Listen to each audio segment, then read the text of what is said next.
All right, also new tonight, let's talk about a Mother's Day story.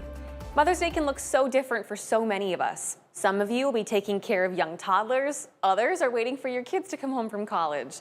And some of us have to navigate celebrating with a stepmom or a mother-like figure. So how do we balance all of that?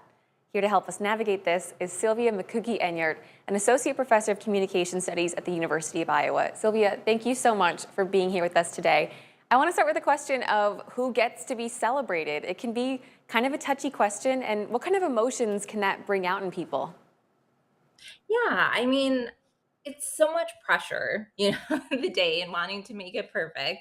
But I think anybody who is a mom or mom-like figure in your life deserves to be recognized. I think so many moms, put in so much effort to their own children's lives, children's lives, grandchildren, children-in-law, and even family friends or aunts and godparents. And so I think letting those folks know what they've contributed to your life, what they mean to you, is something that can just really be so special. And it doesn't have to be something expensive or extravagant, just some kind words. And letting them know how they've touched your life is something that I think is really important and special.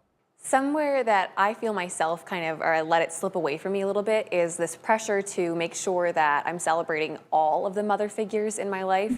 And kind of this pressure to make it all happen this Sunday on Mother's Day. Do you have any tips or Mhm. advice for how we can manage celebrating a bunch of people at once? Yeah, I think just planning ahead a little bit, and knowing it all doesn't happen on the same day. A new mom with a toddler isn't necessarily going to want to host a brunch for her own mom and her mother in law. So, for some of the folks that have kids out of the home and now have their own children, kind of passing the baton a little bit and letting them know it's their day, to celebrate how they want on their day and no pressure, to include everybody. But maybe, the day before, the weekend before, after, you do something with grandparents or those other special mom like figures in your life. But just knowing that, yeah, no one's going to enjoy it if you're trying to, do multiple different events and celebrating multiple different people, when it could be, nice just to have a day to yourself and then special days with other people, not exactly on the day. Well, speaking of days to yourself, personally, I live super far away from home. I know my mom is watching right now, but how can I connect with my mom or someone can connect with someone from hundreds of miles away? Yeah, I mean, I think, calling is something that in the age of texting, we, are just so used to communicating very frequently via text, but there's something that can't be matched about hearing someone's voice or FaceTiming them and getting to see their face when you're, talking with them.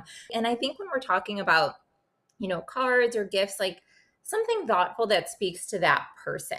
Know what's special to the person you're celebrating.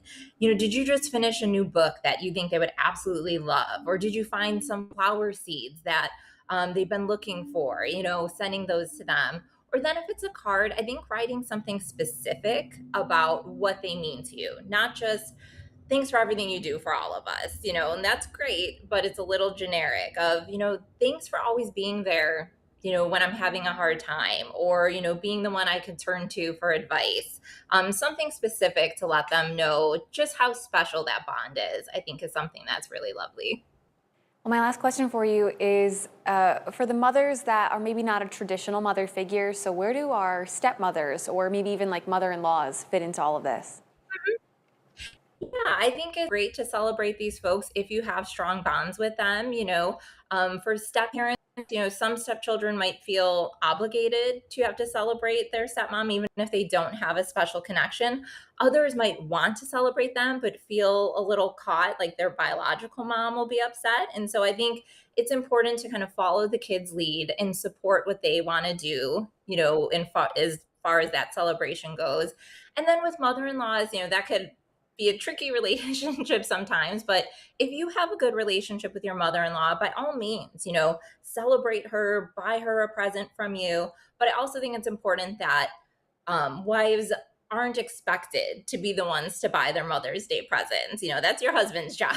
That's his mom. So he does the planning for that, not you, unless you want to and have an, independent relationship with her that you want to celebrate. Yeah, these are some great tips to keep in mind, not just for Mother's Day, but this was applicable to birthdays and holidays.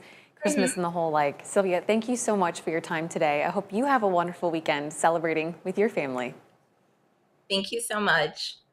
And for you guys at home, if you want to share this story or check out more about her tips, you can find her online version at WQAD.com underneath the As Seen on TV tab.